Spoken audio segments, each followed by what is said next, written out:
Et j'appelle maintenant Pascal Moll, qui sera beaucoup plus sérieux que moi, je pense. Bonsoir à tous. Donc évidemment, moi j'ai pas prévu de jeu dans la présentation. Et donc je suis donc Pascal Moll, effectivement, directeur de recherche à l'INRAE. Donc l'INRAE, pour ceux qui ne connaissent pas, c'est un établissement public qui fait de la recherche. Nous ne faisons pas d'enseignement, nous faisons vraiment de la recherche, mais nous avons aussi des actions liées à l'appui aux politiques publiques, que ce soit au niveau national ou au niveau régional. Et donc je remercie l'association Rebond qui m'a invité à discuter de cette problématique sur les eaux pluviales et la gestion des eaux pluviales, qui est une problématique qu'on verra de plus en plus importante et de plus en plus encadrée aussi et promue par les différents décisionnaires au niveau national ou au niveau des agences de l'eau également. Pour parler un peu de cela, je vais d'abord démarrer par vous discuter un peu autour de l'historique un peu qui a amené finalement à la manière dont nous gérons les eaux actuellement, les eaux usées. Parce que ce dont nous héritons actuellement, c'est lié à l'historique de développement de nos sociétés. Alors, je pense que tout le monde sait que... un peu plus fort ? Ok. Tout le monde sait que initialement, si on monte au Moyen-Âge, etc., les eaux étaient tout simplement déversées dans les rues, ce qui a mené à des gros problèmes sanitaires.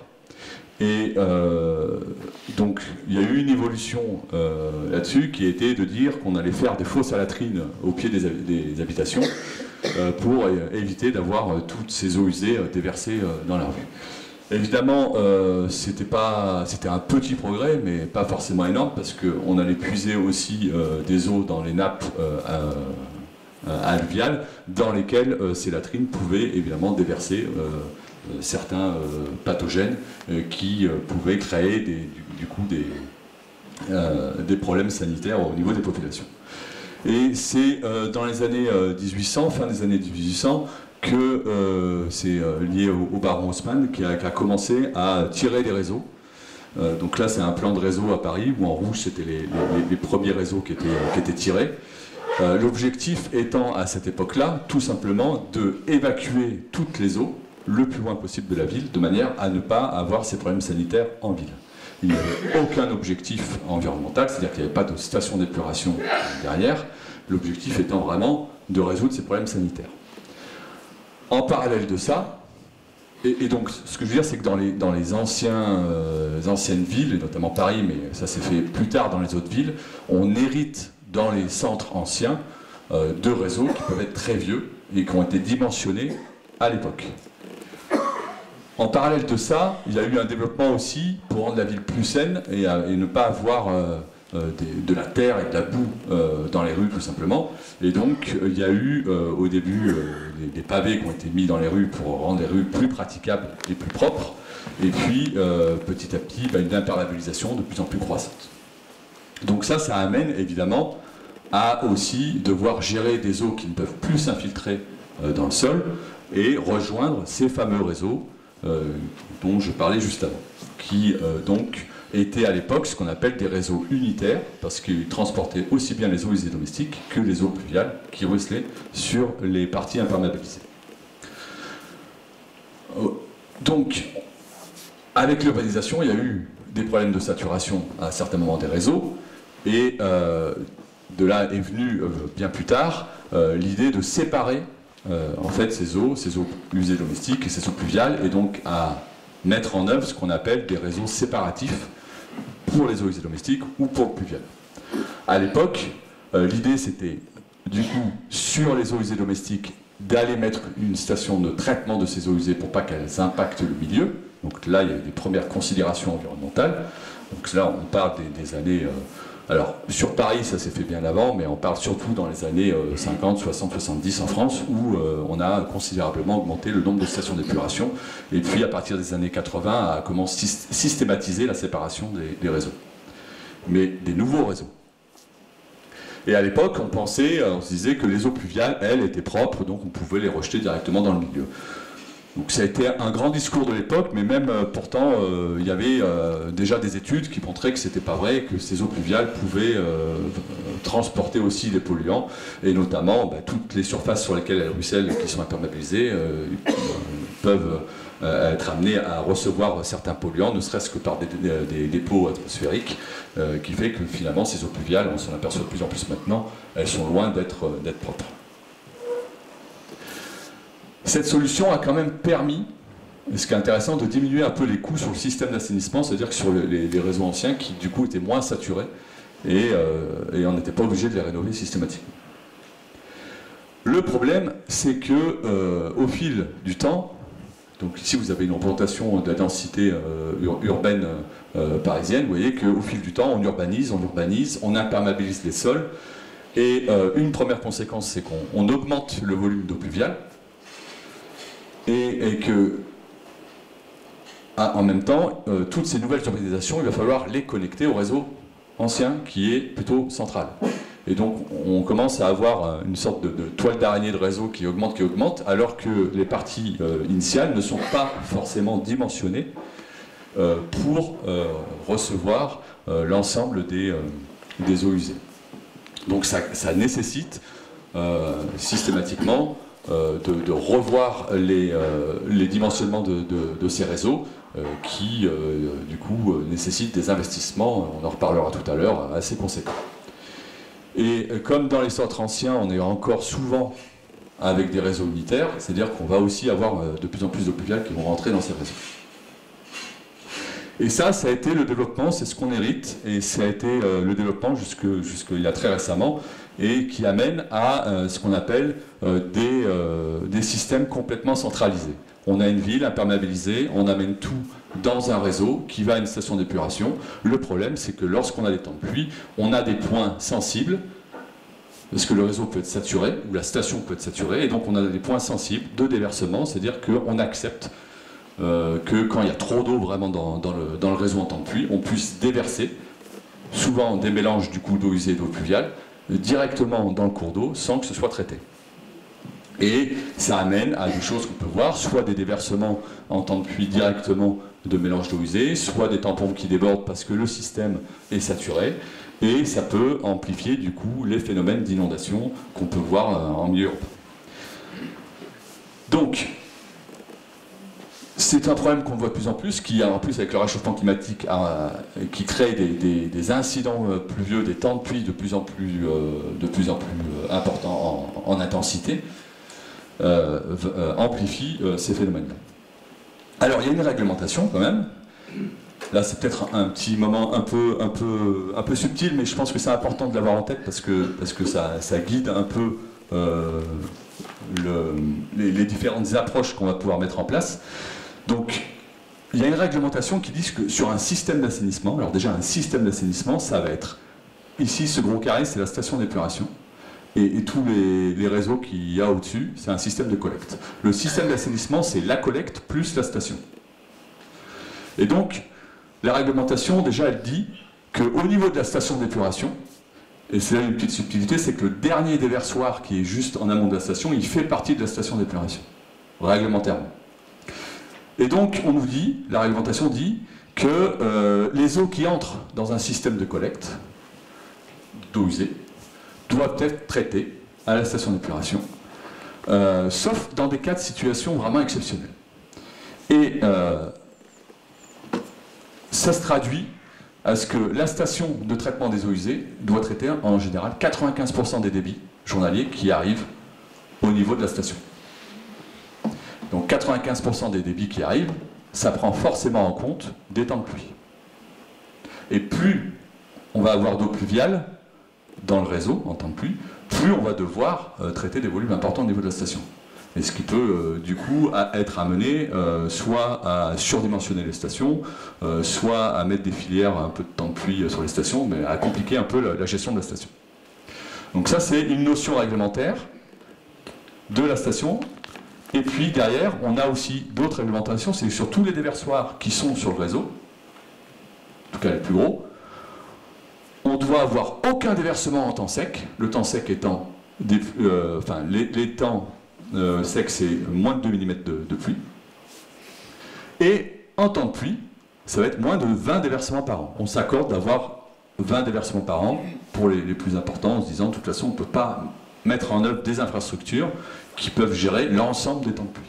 Si on a une pluie centennale qui arrive, ça va être compliqué de devoir dimensionner une infrastructure pour un événement qui va arriver une fois tous les 100 ans. Donc voilà, ça c'est la réglementation qui dit ça. Et une fois qu'on a dit ça, on se dit ok, le problème c'est qu'en France, quand on regarde à quel taux on renouvelle les réseaux, un réseau ça vit 50 ans à peu près. Donc ça veut dire que... Hop, pardon. Vous en avez eu plus. Un réseau ça vit 50 ans. C'est-à-dire que si on veut que le réseau il reste en bon état, non cassé, non fuyard, qui ne va pas prendre trop d'eau du sous-sol, eh bien, il faut qu'on le renouvelle, il faut que tous les 50 ans, le réseau soit renouvelé. En France, on renouvelle le réseau en moyenne à 0,4% par an. C'est-à-dire qu'on fait l'hypothèse, avec ce taux de renouvellement-là, que, en gros, les réseaux d'assainissement peuvent vivre 250 ans. Ce qui est une aberration. Donc, soit on augmente ce taux-là, mais ça veut dire qu'on va augmenter le prix de l'eau. Donc c'est une conséquence forte. Pour passer de 0,4% à 2,5% de renouvellement par an, il faut considérablement augmenter le prix de l'eau, parce que, si vous voulez, dans un système d'assainissement, le coût du réseau, c'est 3 à 4 fois le prix de la station. Donc il faut bien penser que c'est vraiment ce phénomène, enfin cette infrastructure-là, qui coûte le plus cher dans un système d'assainissement. Donc, en ayant ce taux de renouvellement-là, en France, 0,4%, c'est-à-dire que de facto, on assume qu'on va avoir des réseaux qui vont être fuyards. On ne va pas pouvoir s'assurer que les réseaux fonctionnent correctement avec ce taux de renouvellement. Alors, la question, c'est de dire, si on veut gérer ces eaux pluviales et éviter ces déversements, parce qu'ils ont un impact, parce qu'ils transportent des polluants, parce qu'il y a une réglementation qui, en plus, est en cours de refonte au niveau européen, et ce qui ressort actuellement, c'est que ça risque d'être bien plus strict. Parce que là, on est en train de parler de 95%, l'Europe est en train de parler de 99% qui doit être traité. On n'y arrive pas déjà, au niveau français, donc le 99%, enfin au niveau d'ailleurs européen, hein. Donc le 99% risque d'être encore plus compliqué à gérer, et donc de nécessiter des financements dans les infrastructures considérables.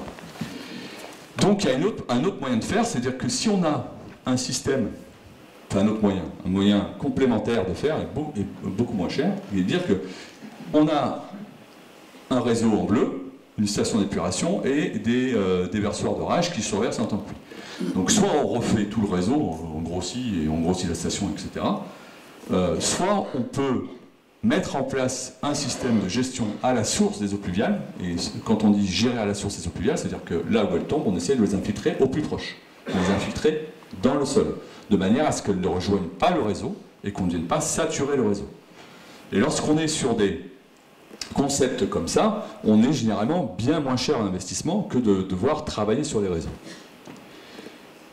Le grand objectif, c'est de passer du modèle actuel qui est la ville un peu entonnoir, complètement étanche avec une sortie, et qui déborde, à une ville, ce qu'on appelle éponge, qui va infiltrer au maximum les eaux dans le sol.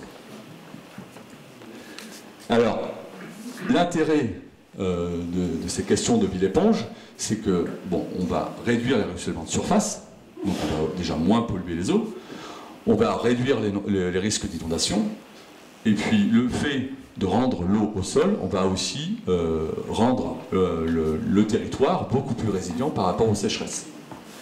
On va aussi, l'eau, du coup, va aller moins vite à la rivière et elle plus progressivement, c'est-à-dire que lorsqu'on a un temps de pluie qui arrive, au lieu de la mettre directement à la rivière, ce qui risque d'éroder les berges des rivières, de remettre en suspension des sédiments, etc., là on va le mettre progressivement, tamponner le débit et du coup soutenir les débits d'étiage des cours d'eau après les temps de pluie.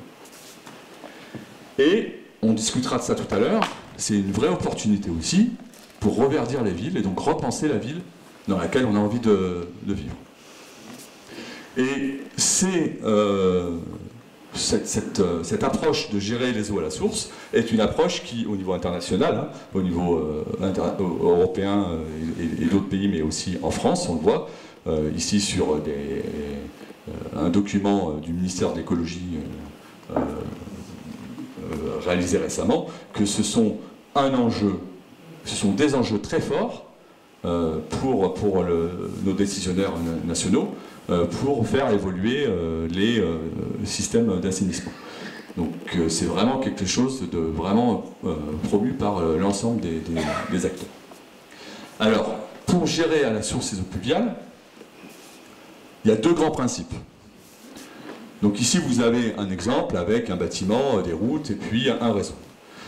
Donc, le premier principe, ça va être de désimperméabiliser. C'est-à-dire qu'on enlève les surfaces imperméables. Avec ça, qu'est-ce qu'on fait? On permet à l'eau qui tombe de s'infiltrer dans le sol. Mais donc, c'est juste l'eau qui tombe sur la parcelle qui s'infiltre, mais on ne résout pas les problèmes des endroits où on ne peut pas désimperméabiliser, où c'est trop compliqué. L'autre méthode, c'est de dire qu'on va déconnecter. Et dans ce cas-là, on ne va pas forcément tout désimperméabiliser, mais on va mettre en œuvre des techniques qui permettent, au lieu de le remettre dans le réseau, de drainer les eaux des surfaces perméables et de les amener dans un ouvrage dans lequel on va pouvoir infiltrer. Et donc là, avec une emprise au sol beaucoup plus faible, on peut arriver finalement à désimperméabiliser une surface importante. Quand on regarde, alors du coup j'ai pris quelques photos à créer pour que ça soit parlant pour vous, mais évidemment ces approches-là sont très peu appliquées. Historiquement, donc si on regarde à créer des parties qui ont été faites il y a longtemps, on voit qu'on imperméabilise tout, on renvoie vers des bouches d'infiltration qui vont tomber quand on est en plein centre dans des réseaux unitaires, mais quand on est sur d'autres endroits, potentiellement sur des réseaux séparatifs d'eau pluviale. Et on s'aperçoit aussi dans tous les aménagements où on met potentiellement des espaces végétalisés qu'on fait bien attention à ce que l'eau qui peut ruisseler sur les routes ne puisse pas aller sur ces endroits végétalisés. Et ça, c'est des choses qui sont... C'est des photos de craie, on en retrouve dans toutes les villes de France. Hein, c'est une façon de faire qui aussi a un héritage de plusieurs dizaines d'années. Et parfois, on va même être amené à mettre des rebords pour éviter que l'eau aille sur le trottoir, et puis un autre rebord pour éviter à ce que l'eau aille sur l'arbre. Donc on voit bien qu'il y a des changements de pratiques qui sont nécessaires. Les collectivités, bien sûr, il faut qu'elles soient au courant des possibilités, mais aussi des bureaux d'études. Parce que vous pensez bien que c'est beaucoup plus simple d'aller dimensionner un réseau, des bordures, etc., que d'aller dimensionner une surface d'infiltration bien précise pour une aire, etc. Donc le bureau d'études qui veut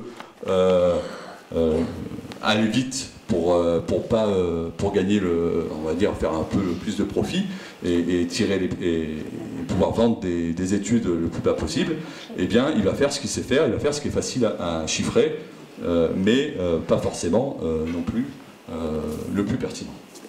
Donc ça, ce sont des ouvrages qui ont été faits il y a longtemps, mais quand on regarde des choses qui sont faites plus récemment, on retrouve encore, c'est-à-dire qu'il y a encore des pratiques à changer au niveau des bureaux d'études, on retrouve encore la même chose, c'est-à-dire on plante des arbres, mais on fait bien attention à ce que l'eau ne puisse pas aller sur l'arbre.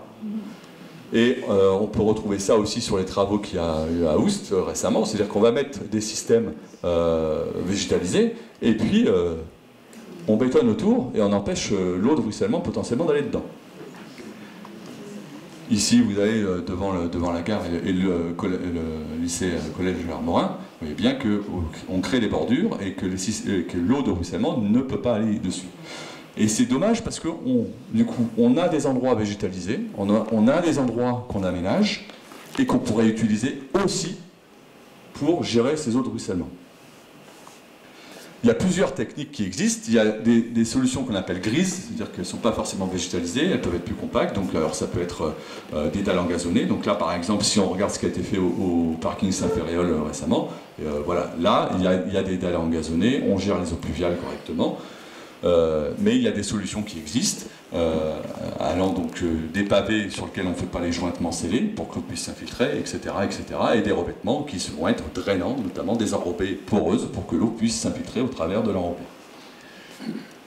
Et pour ça, on peut le faire soit en infiltration directe, soit c'est pas poreux, mais on peut aller le récupérer à côté et le renvoyer en infiltration dessous.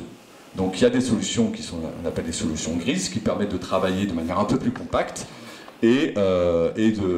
parce qu'on n'a pas forcément la place de faire des espaces végétalisés autour. Autre système aussi compact, c'est tout simplement les puits d'infiltration, où on va pouvoir collecter les eaux pluviales et les amener dans un puits dans lequel on va essayer de favoriser l'infiltration.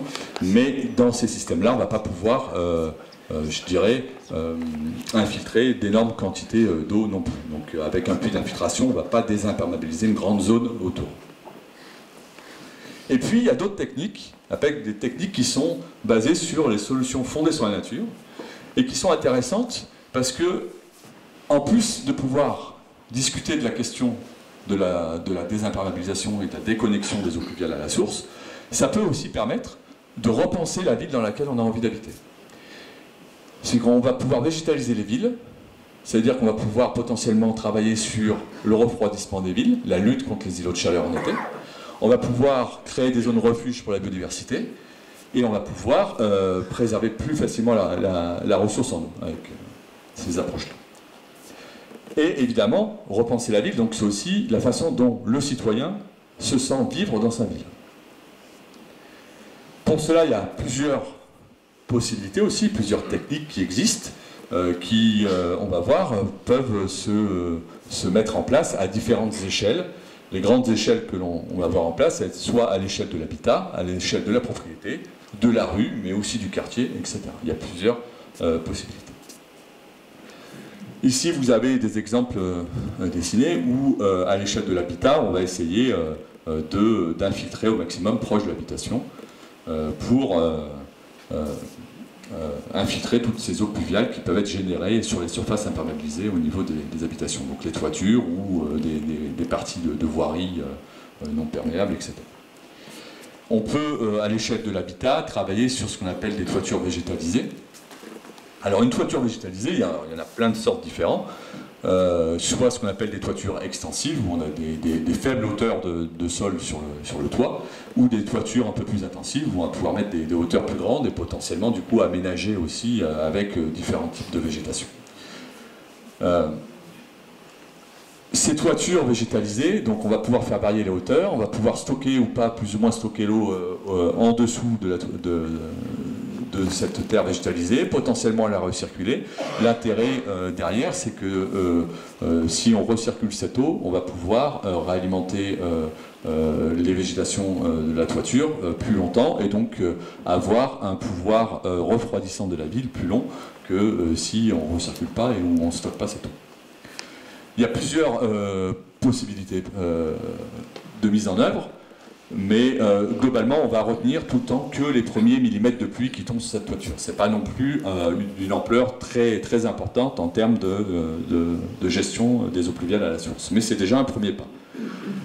Évidemment, une toiture végétalisée, on va la dimensionner en fonction d'objectifs qu'on a quantifiés. C'est pas tout simplement mettre de la terre et des végétaux sur un toit, c'est comment on le dimensionne, pour quel objectif, est-ce qu'on veut vraiment essayer de retenir le maximum de millimètres de pluie, est-ce qu'on veut aussi refroidir au maximum la ville, etc. Pour ça, le dimensionnement ne sera pas linéaire. Au niveau aussi de l'habitat, vous voyez des exemples où l'objectif c'est toujours d'essayer, premièrement, de ralentir au maximum l'écoulement. Donc on va potentiellement mettre des graviers, etc., mettre des parties de terre, et puis derrière aller infiltrer ces eaux sur des surfaces imperméabilisées. Donc là, vous avez des exemples au pied de bâtiments où justement on va venir ralentir et infiltrer localement les eaux qui peuvent ruisseler sur les parcelles juste autour des habitations. Au niveau d'une rue, eh bien, là, on va pouvoir aussi repenser, donc mettre des végétaux dans la rue, et puis repenser potentiellement aussi la circulation. Donc c'est aussi ça l'intérêt de cette technique-là, c'est que ça permet de repenser au-delà de uniquement la gestion des eaux pluviales, mais de repenser comment on veut aménager l'urbanisme en ville pour différents objectifs qui peuvent être la gestion des eaux pluviales, le refroidissement des villes, la circulation des citoyens. Et donc ici, vous avez un exemple avec une noue, ce qu'on appelle une noue d'infiltration, où vous voyez bien qu'effectivement il y a des bordures, mais il y a des passages c'est-à-dire qu'on laisse l'eau rentrer, elle peut s'infiltrer et puis on peut la stocker. Donc on a toujours cette notion de stockage pour des débits importants et on vient dimensionner correctement cette tenue. Et vous voyez que du coup ça permet potentiellement, si on a la place, de dire la voirie piéton à côté, elle est vraiment séparée de la voirie pour aussi des questions de sécurité et du coup de repenser un peu l'ensemble de l'urbanisme de la rue. Et puis on peut travailler également à l'échelle d'un quartier pour repenser aussi des parcs, et notamment si on a des parcs où on a potentiellement aussi d'irrigation à faire, ou en tout cas amener de l'eau, on peut ramener des eaux de différentes rues à un endroit central dans lequel on a besoin aussi d'eau pour ces végétations. Donc il y a plein de technologies possibles pour repenser un peu ces façons de gérer l'eau. Et donc ça va de bassins d'infiltration assez grands, donc là il faut avoir de la place où on va amener l'eau de différents quartiers pour créer un parc dans lequel on va infiltrer. Et donc vous avez ici des présentations de nous. Et là aussi, il y a différents types de nous qui existent pour différents objectifs. Ça peut être des nous asséchés en temps sec ou des nous dans lesquels on a toujours un peu d'eau. Il y a plusieurs possibilités. Donc là, vous avez un exemple très proche des habitations. Vous voyez que c'est possible de gérer ces eaux pluviales, même quand on n'a pas forcément une place énorme entre deux habitations. Un des grands enjeux, ça va être toujours, sur ces nous-là, d'aller laisser des passages à l'eau pour qu'elle puisse aller à un endroit dans la nuit. On peut aussi faire ce qu'on appelle des jardins de pluie, c'est-à-dire qu'on a un ouvrage qui va être un peu plus technique, mais un peu plus compact, dans lequel on va pouvoir amener les eaux pour s'infiltrer dans un ouvrage bien établi. Et puis également ce qu'on appelle les arbres de pluie, c'est-à-dire que lorsqu'on plante un arbre, eh bien, on peut faire en sorte qu'on amène les eaux de ruissellement vers les arbres, de manière aussi à favoriser d'une part sa croissance, mais son potentiel d'évapotranspiration et donc son potentiel de refroidissement des villes. Et donc là, vous avez des exemples de choses qu'on voit un peu partout. Là, c'est à Lyon. Avant les travaux, bon, des choses un peu historiques qui empêchent de gérer les eaux pluviales, et puis des réaménagements par la suite sur lequel on va vraiment canaliser les eaux de ruissellement pour l'amener sur l'arbre. Et donc là, il y a des études qui montrent bien que lorsqu'on fait ça, on arrive à refroidir, on sait mesurer le refroidissement derrière et l'efficacité sur le refroidissement lorsqu'on amène les eaux pluviales sur ce type d'installation. On en a parlé aussi, les parkings perméables, donc ça vous pouvez aller voir au parking Saint-Ferréol, il y a un exemple là-dessus. Et ce qui est intéressant, c'est que lorsqu'on regarde pas uniquement l'efficacité sur la gestion des eaux pluviales, mais sur des objectifs d'urbanisme sociaux, environnementaux, on s'aperçoit, donc là c'est une étude qui note différents types d'approches, et ben, que celles qui ont les meilleures notes sont toujours ces techniques végétalisées qui permettent aussi d'aborder différents objectifs que uniquement la partie quantitative de gestion des eaux pluviales. Et un des paramètres qui est important, c'est de penser potentiellement à ce qu'il y ait une multifonctionnalité dans ces ouvrages, c'est-à-dire que ce ne soit pas que uniquement pour infiltrer, mais potentiellement sur d'autres choses. Donc là, vous avez deux exemples. Un exemple où un bassin d'infiltration est créé aussi avec des aménagements pour pouvoir circuler, pour faire en termes de parc. Et ici, c'est un parc à l'intérieur d'un lotissement qui va récupérer et infiltrer les eaux pluviales en temps de pluie, mais qui a une autre fonction lorsqu'on est en temps sec. Et ce qu'on sait, c'est que lorsqu'on est sur cette multifonctionnalité, les ouvrages vont être bien mieux entretenus, et donc l'ouvrage technique à la base qui sert d'infiltration marchera mieux en termes d'infiltration. Donc on est sur, globalement, des ouvrages qui sont techniques, qu'on dimensionne pour un objectif précis, et donc ça, c'est sûr que pour les bureaux d'études, c'est toujours un peu plus long, un peu plus compliqué à dimensionner, que de faire du classique en réseau. Alors comment on peut agir ? La première chose, il y a deux choses pour agir. La première chose, c'est faire. Ne pas se poser de questions. Lorsqu'on a des travaux de voirie, on pense directement sur ces travaux-là à gérer les eaux de pluie. Même si ce n'est pas parfaitement dimensionné, tout ce qu'on fera, ce sera déjà mieux que de ne pas le faire. Donc là, il y a une première question, c'est l'opportunité de chaque travaux de voirie doit être aussi une opportunité de penser une infiltration des eaux à la source, que ce soit par des techniques grises ou des techniques végétalisées. Également, lorsqu'on crée des nouveaux quartiers, ne pas se poser de questions et dire il n'y aura pas de réseau séparatif d'eau pluviale, les eaux pluviales doivent être gérées à la source, ça peut être inscrit dans les PLU, et là, au moins, toutes les nouvelles réalisations ne créeront pas de problème en termes d'eau pluviale sur les surfaces imperméables. Et puis, la deuxième chose, c'est prévoir quand même, parce que l'historique des centres urbains fait qu'il faut quand même essayer de faire avancer des choses sur des urbanismes anciens. Et donc pour ça, il faut faire d'abord évidemment un diagnostic. Donc il y en a un qui a été fait sur la ville de Tray, et de manière à pouvoir simuler les différents flux. Et donc là, vous avez un exemple de choses qu'on a fait sur un territoire à Lyon. C'est-à-dire que si on fait un bon diagnostic, qu'on a les bonnes mesures, on arrive à faire des simulations qui tiennent la route et représenter à chaque fois qu'il y a une pluie. Donc là, vous avez un débit au niveau d'un déverseur d'orage. Et on arrive du coup à représenter ce qui vient du pluvial, ce qui vient en marron des eaux usées domestiques et ce qui vient en bleu clair des eaux claires parasites, des nappes qui s'infiltrent dans le réseau, parce que le réseau n'est pas parfait. On arrive à identifier chacune de ces sources, et puis on peut arriver aussi du coup à distribuer sur un territoire quelles sont les zones qui vont être contributives de ces différents types d'eau.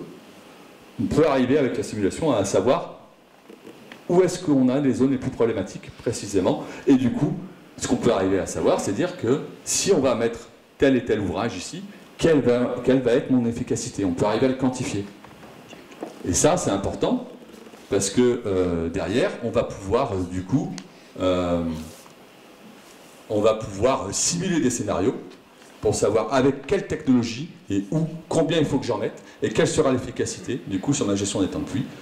Et puis on peut même, éventuellement, sur le modèle, mettre des temps de pluie de pronostic dans 10 ans, 15 ans, 20 ans, avec le réchauffement climatique, et voir si le système qu'on compte mettre en place est toujours résilient ou non, par rapport au changement climatique. Et donc ça permet de planifier une action future.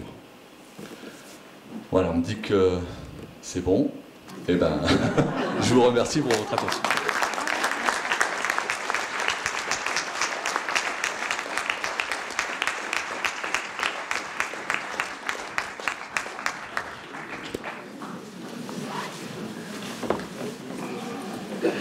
Vous m'entendez? Non?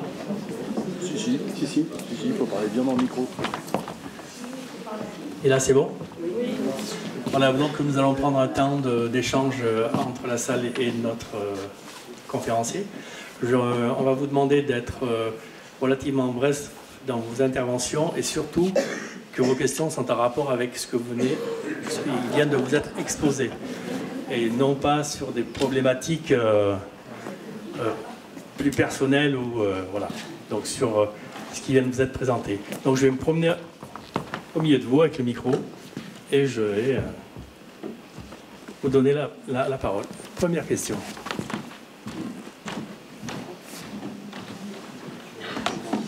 Bonjour. Du coup, vous êtes promené dans Cray, vous avez fait des photos. Comment vous évalueriez Cray de ce point de vue-là? Et inversement, est-ce que vous pourriez nous citer une ville que vous connaîtriez qui vous donnerait la note 10, enfin, ou proche, en termes d'aménagement aujourd'hui existant? Alors, la problématique n'est pas propre à Cray. Hein. Il y a un gros retard dans toute l'Europe. Enfin, peut-être moins les pays nordiques, mais c'est vrai dans toutes les villes occidentales urbanisées. On a ces problèmes de gestion des eaux pluviales. C'est d'ailleurs pour ça qu'au niveau européen, il y a eu des réglementations de plus en plus strictes sur ces points-là, parce que voilà, il y a des soucis. Donc je ne dirais pas que Cray est plus en retard que d'autres. Maintenant, il y a une différenciation entre, en tout cas en termes de prise de conscience et d'action, entre des très grosses collectivités.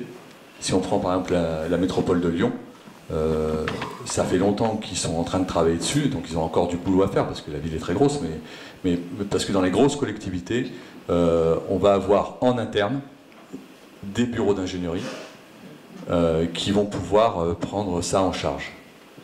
Et donc il y a un vrai lien entre des politiques décisionnelles et les capacités d'ingénierie en interne.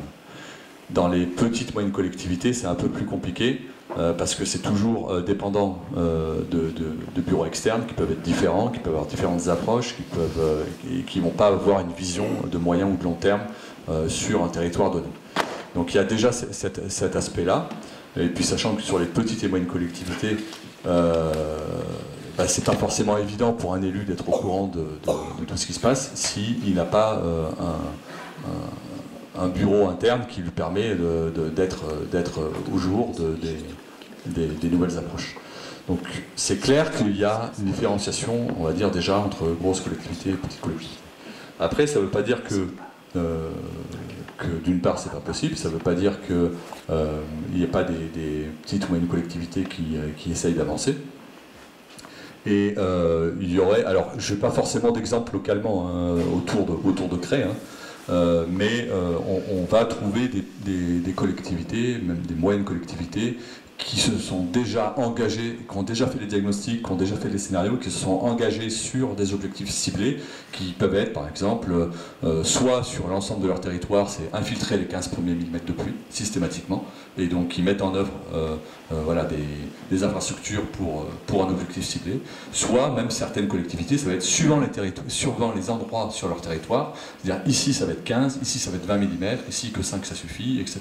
Donc qui ont pu spatialiser un peu leur objectif.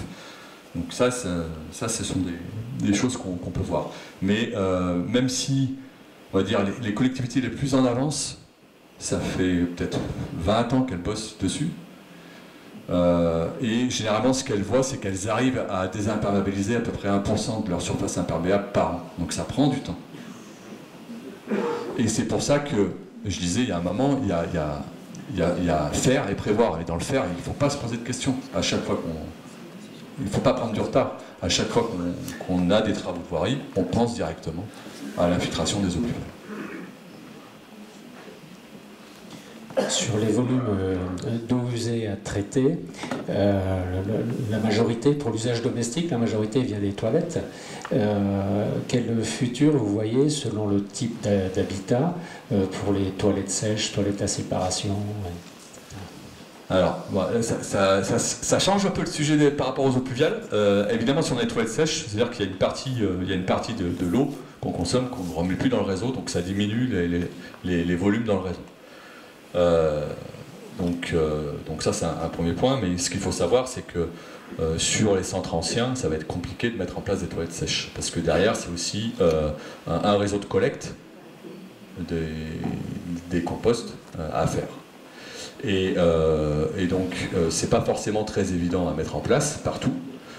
Ça veut dire aussi potentiellement des valorisations derrière, et en fait cette valorisation, donc là il y a des endroits où ça a été testé, et par exemple je pense à une association à Bordeaux qui fait ça, mais en fait donc ils collectent tout en vélo, mais en fait ils s'aperçoivent que parce que pour le traitement de ces fesses après derrière, il faut que ça soit un peu centralisé pour que ça soit économiquement rentable, et donc la collecte très rapidement, suivant la densité d'urbanisme, ça va être problématique, quoi.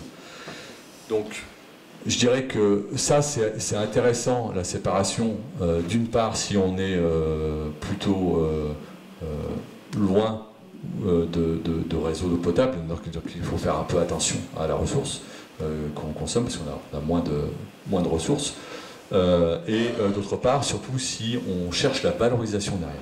C'est là où on peut chercher, donc soit effectivement on va valoriser la matière, c'est-à-dire organique, pour potentiellement créer de l'énergie, et les urines par exemple, pour récupérer l'azote et le phosphore. Mais là aussi, il y a une notion d'échelle qui fait que c'est à partir d'un certain niveau que ça commence à être intéressant à mettre en place ça sur un quartier urbain, mais c'est compliqué quand même à mettre en place. Mais ce que je veux dire, c'est qu'en temps de pluie, même si vous faites 5 ou 10% à créer par exemple de séparation à la source dans le centre ancien, ça va pas résoudre les problèmes de temps de pluie. On est sur des volumes qui sont beaucoup plus importants quand il pleut. Oui, j'avais une question sur les techniques qui sont proposées, grises et végétales. Là, est-ce que ça ne dépend pas quand même de la capacité d'infiltration du sol, sa perméabilité notamment? Donc est-ce que des fois ces projets-là, ils ne rencontrent pas un problème en cas de difficulté à infiltrer dans le sol présent, selon le type de sol qu'il y a dans le sous-sol? Et aussi sur les apports de versants, là on est dans un contexte un peu de piémont, il y a pas mal d'apports de versants aussi, qui peuvent ruisseler par les ruelles, via les ruelles, et du coup est-ce qu'il y a des manières d'intercepter les apports de versants avant qu'ils rejoignent le centre-ville, donc, notamment à la faveur d'épisodes intenses, quoi, sur les 30 mm ou je sais pas, 20 mm/h, quoi. Alors, vous avez totalement raison. De toute façon, ce qu'on va pouvoir infiltrer va dépendre totalement de la perméabilité du sol. Ça, c'est une évidence. Et donc, c'est des choses qu'il faut évidemment mesurer. Prendre en compte que ce sol peut aussi se colmater en partie avec l'apport de la pollution particulière que va amener les eaux pluviales. Donc, on le prend en compte dans les dimensionnements.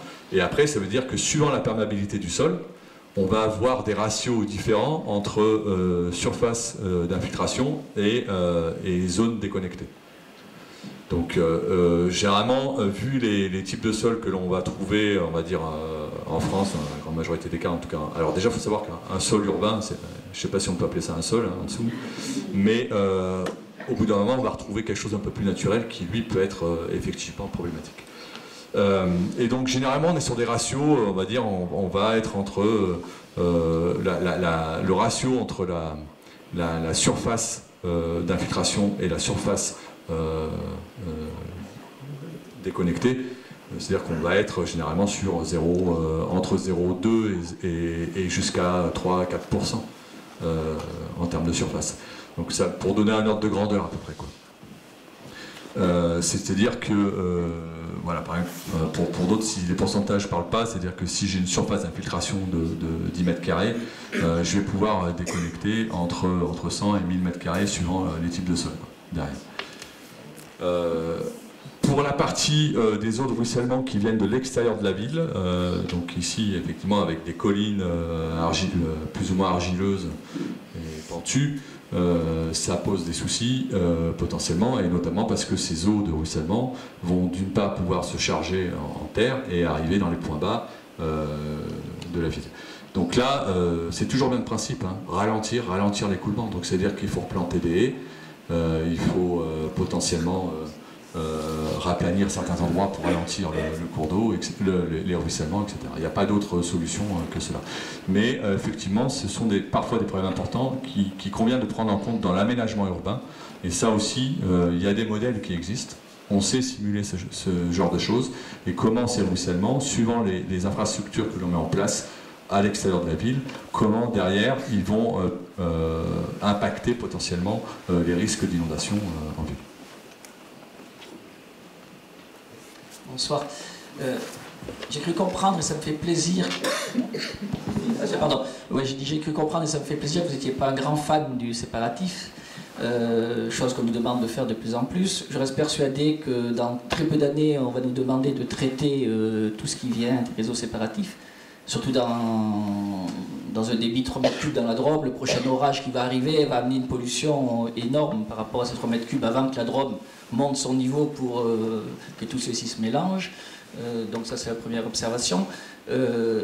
C'est pour ça que depuis quand même pas mal de temps, on travaille sur effectivement l'infiltration. Vous n'avez pas de Saint-Ferrol ou d'autres cas.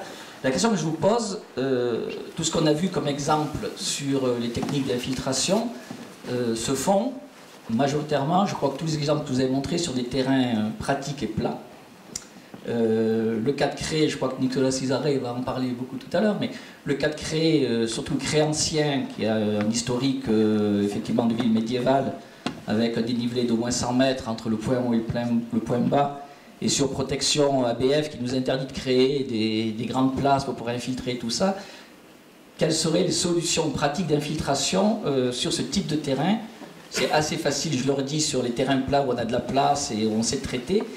Sur ce type de terrain-là, la difficulté, voilà. Oui, c'est une grande difficulté, tous les centres anciens, très denses, etc. Ça veut dire que il va falloir, d'une part, ça ne sera peut-être pas la solution unique qu'il faudra prendre en compte. Hein. Donc j'ai parlé par exemple des puits d'infiltration qui sont des choses assez compactes, mais qui ne vont pas forcément désimperméabiliser beaucoup. Et donc il va falloir multiplier en fait ce genre de petites infrastructures. Parce que même si on a un terrain en pente, si on fait une petite infrastructure, on peut quand même arriver à la faire plate. Mais si on n'a pas de grande surface, il va falloir les multiplier et les distribuer intelligemment sur le territoire pour essayer d'améliorer les choses. Ça ne veut pas dire que ça fera tout partout, mais tout ce qui sera fait déjà comme ça permettra d'éviter effectivement à trop travailler sur le réseau derrière. Et vous avez raison en disant que si on fait du séparatif pluvial, ce qui nous pointe au nez, c'est qu'il va falloir le traiter aussi.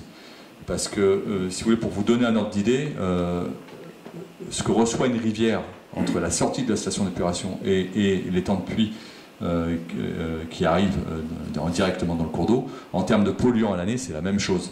C'est-à-dire que même si on demande de traiter 5% de plus au niveau de la station d'épuration, ça coûtera, les derniers pourcents sont toujours plus chers à avoir, ça coûtera cher, mais si on ne gère pas le pluvial, ça ne servira pas à grand chose. Et vu ce qu'on risque d'avoir comme évolution avec la nouvelle directive cadre européenne sur l'eau, il n'est pas logique qu'on nous dise il va falloir traiter les micropolluants sur les stations si on ne gère pas le temps de pluie à côté. Donc ça, vous avez raison, ça va arriver. D'où l'importance d'essayer d'infiltrer au maximum, systématiquement, d'avoir ce réflexe-là. Oui, Arnaud Boitel. Pour les petites communes qui n'ont pas de service d'ingénierie capable de dimensionner, etc., ce que tu as proposé, est-ce qu'il existe ou est-ce qu'il est mutualisé des services au niveau départementaux pour accompagner ces petites communes justement et de faire de telle sorte que ça ne coûte pas trop cher à la commune pour imaginer justement comment infiltrer ces eaux à chaque nouvel aménagement? Alors, il se trouve qu'à l'échelle du département de la Drôme, il y a un service de gestion des eaux qui traite à la fois l'eau potable, l'eau assainie, et en parallèle avec le service des routes du département de la Drôme et son bureau d'études, qui gère aussi les réseaux d'eau pluviaux. Donc, ce qui est possible de faire, c'est qu'une petite commune de 100 habitants, comme une commune de 8 ou 10 000 habitants, peut signer une convention avec ce service de façon à transmettre la maîtrise d'ouvrage, voire la maîtrise d'œuvre à cette équipe de bureau d'études. Donc on en a à créer aujourd'hui. Et derrière réaliser les études pour le compte de la commune. Alors c'est plus le suivi des études avec des bureaux d'études extérieurs. Mais la commune qui n'a pas de service d'ingénierie se trouve avec une capacité de techniciens et de personnel qui peut lui permettre d'envisager de faire des études à ce niveau-là. Quel est le coût? Alors, le coût, c'est un coût ingénieur journée que je ne connais pas, mais qui est subventionné pour la commune par le département. C'est-à-dire que le département met à disposition du personnel, des ingénieurs, des techniciens, et derrière, une commune comme Cré, je crois que vous êtes à 20 ou 25%, une commune comme de 100 habitants, elle doit être à 70%, à peu près. Une commune de 600 habitants est à 50% à peu près de subvention. Oui, bonsoir. Ouais, je me demandais, moi, s'il n'y a pas sur le fond une contradiction un peu fondamentale entre le concept de ville et le fait en tout cas sur l'eau, d'infiltrer de manière plus ou moins naturelle les choses. Parce que comme on a d'un côté la volonté de toujours densifier plus, d'urbaniser un maximum et d'augmenter la population toujours plus, c'est un peu coincé, quoi. Surtout si on rajoute là-dessus la spéculation, les lobbies divers du BTP, etc., qui veulent faire toujours plus de zones artisanales, et puis en plus la nécessité de faire des lotissements, de multiplier les mini-parcelles, etc. Il y a un peu un truc pour sauver d'un côté qui est complètement aberrant, et moi je vois ça comme ça, quoi. Et de l'autre on dit bah ouais, maintenant il faut gérer le bazar, quoi. Ça me paraît un peu compliqué, quoi. Que ce soit pour le pluvial ou pour plein d'autres choses, hein, c'est une des problématiques de l'urbanisation croissante, et que ce soit pour le pluvial ou pour les flux de matières premières, pour les déchets, etc. Et donc ça pose effectivement des questions qui sont aussi de comment sur ces nouvelles constructions, comment on urbanise ça. C'est-à-dire qu'il y a quand même certaines réponses, en tout cas d'un point de vue urbanistique, d'un point de vue architectural, qui permet à un minima de tamponner les effets, quoi. Mais oui, c'est une question d'importance. Hein. Oui, moi je voulais... C'est bon. Je voulais en revenir à la rivière Drôme, parce que cette rivière Drôme, elle est extrêmement basse aujourd'hui, et dans le temps, et surtout son niveau d'étillage fluctue énormément. Et dans le temps, ça paraissait pas du tout être ça. Alors certes, il pleuvait peut-être plus, mais je me demande en fait si... là, on sort de 3 mois de pluie. Il y a eu novembre, décembre, janvier, où il a fait, je crois, à peu près 600 mm de flotte, ce qui est énorme. Et pourtant, la Drôme, aujourd'hui, elle est à 3 mètres cubes seconde. Donc je me demande si, justement, les abords de la Drôme, sur toute sa longueur, n'ont pas subi des imperméabilisations. Des imperméabilisations qui font que, en fait, son niveau d'étillage fluctue énormément. Quand il pleut, tout fout le camp. Et il n'y a plus rien dans les nappes phréatiques à cause des imperméabilisations de routes et de villages aux alentours, de villes aux alentours. Qu'est-ce que vous en pensez? Alors, on n'est pas non plus ici sur un territoire, je dirais, c'est pas non plus Lyon ou Paris en termes de désimperméabilisation. La rivière Drôme, c'est une rivière qui est très fluctuante, c'est un peu comme un torrent en fait, c'est très fluctuante en fonction des pluies. Là, ça fait, bon, il a plu hier, mais ça fait plusieurs mois qu'il n'a pas plu, le débit est bas. Voilà, on a un déficit hydrique en termes de pluie, on a eu un déficit hydrique en termes de neige aussi. Et l'intérêt de la neige, c'est que l'eau qui tombe, elle retransmet sur une longue période et ça soutient le débit d'étiage. Donc là, c'est plutôt pour les risques pour les mois à venir. Hein. C'est-à-dire que cette neige ne sera pas là pour le soutenir. Je ne pense pas que ce soit lié à la désimperméabilisation sur le territoire ici. On n'est pas sur les mêmes proportions. Oui. Oui, bonsoir. Moi, je trouve votre approche très intéressante. Pour l'appliquer sur le Vieux-Cray, je m'interroge quand même. Je suis curieux, donc dès que je vois un bâtiment ouvert, je vais regarder un peu ce que c'est. Et à Cray, il y a pas mal de vieux canaux, très anciens canaux. Par exemple, il y en a un qui monte depuis les escaliers jusqu'à la chapelle. Il y en a d'autres en face, Archinard, etc. Et là, près de la caisse d'épargne. Un peu partout, en fait, parfois très anciens, remontant au romain, au Moyen-Âge. Ce qui fait que pour gérer efficacement, uniquement, je ne parle pas de... Votre concept est très intéressant. Effectivement, on a remarqué que c'était beaucoup des choses plates. Mais sur le Vieux-Cray, il faudrait être prudent et être bien certain que les travaux qu'on fera séparent bien, en connaissant bien le terrain, en demandant aux gens, etc., en regardant dans les vieux textes, etc., qu'on fait du travail efficace. Voilà ce que je voulais dire. Globalement, votre concept est super intéressant, avec d'autres, par exemple, comme les terrains qui retiennent l'eau. Sur le Vieux-Cray, à mon avis, il ne faudrait pas tomber non plus dans le piège de certains qui proposeraient des solutions un peu toutes faites. Merci. Oui, bah après, c'est des études à un contexte particulier. Tout se calcule ou se simule. Hein. On peut voir l'efficacité suivant les techniques qui sont mises en place. Moi, j'avais une question sur la désimperméabilisation ou débitumisation des cours de récréation. Je sais que ça s'est fait dans certaines communes. Est-ce que c'est une opération qui est quelque chose qui est vraiment difficile à mettre en œuvre ou est-ce que c'est dans le vent? Et également, je me posais la question pour Cray où il y a des canaux. Et si on enlevait le bitume qui est dessus, peut-être ça serait intéressant. Voilà, c'est des questions. En fait, l'agence de l'eau Rhône-Méditerranée-Corse a fait tout un programme d'appel d'offres comme ça pour subventionner des imperméabilisations de cours d'école. Pourquoi ils ont fait ça? D'une part pour désimperméabiliser, mais particulièrement parce que ce sont des écoles et que c'est un moyen de sensibiliser les jeunes là-dessus. Donc c'est pour ça que ça a été fait là-dessus, sur les cours d'école.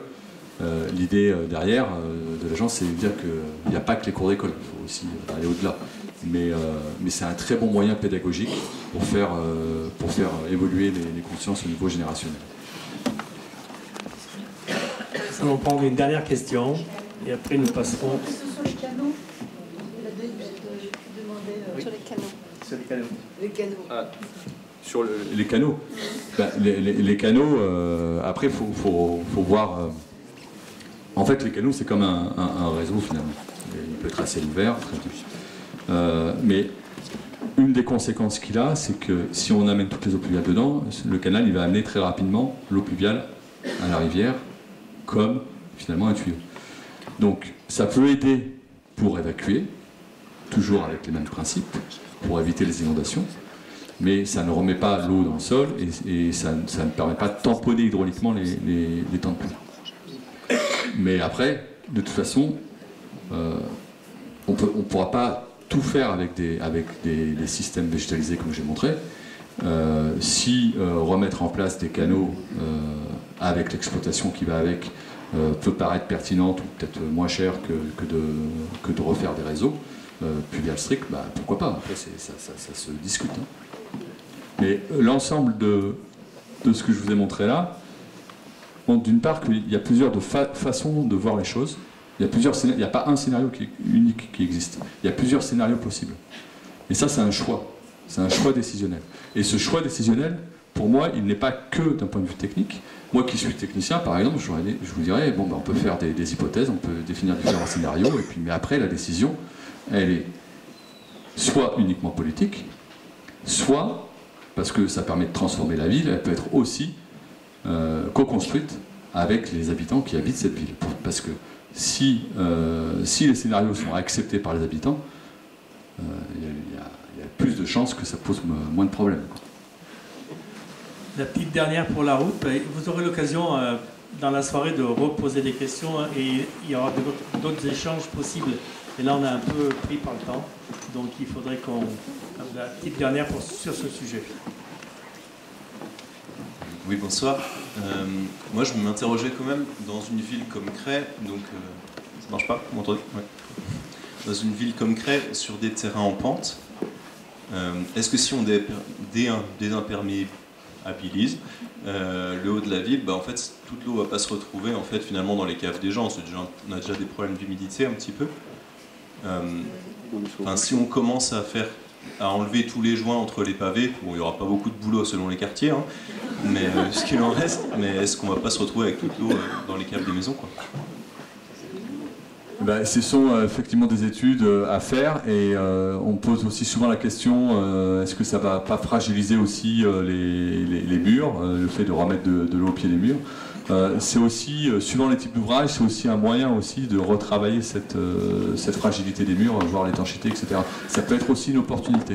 Donc ça ne veut pas dire que, je dis bien, on ne peut pas tout faire partout, mais il faut voir ces possibilités-là et voir si ce n'est pas aussi un moyen d'arranger des problèmes d'humidité qu'on peut avoir ou des problèmes d'infiltration d'eau dans le sol. De retravailler sur les ouvrages. Ça peut être une opportunité.